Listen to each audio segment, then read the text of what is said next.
Hey guys, welcome back to the channel. So I wanted to do a quick little tutorial on how to work with freestanding lace in case you're interested. These are super fun. You can make earrings and other fun projects.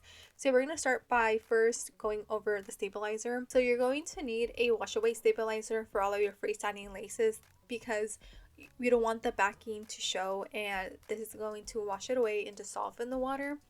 And so there are two types that I worked with in the past. This one that you're looking at right now, it's a non-woven material. I prefer this one over the other one that's like see-through, kind of feels like plastic, just because again, when I put it in the water, I feel like it dissolves a lot quicker and it's less messy.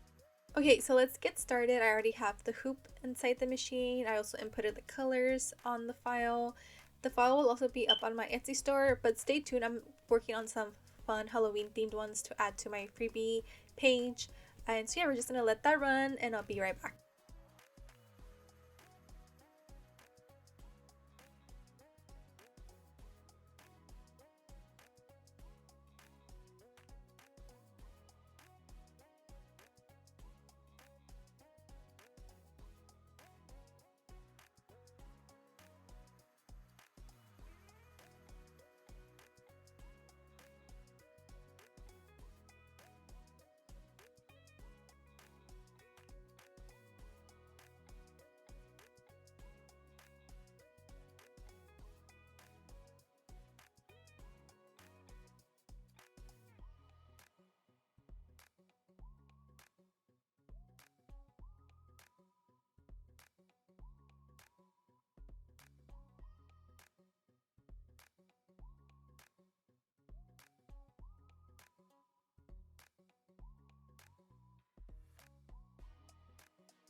We have our towel and bowl of water, and yeah, we're just gonna dump in the earrings into the water until the stabilizer fully dissolves, and then we're gonna lay it overnight until it dries. And here are our earrings. This is how it turned out. There are other fun projects that you could do with freestanding lace, so stay tuned. I'll make more videos on this topic, but this is how you make the earrings, and that's pretty much it. I'll see you guys on the next video.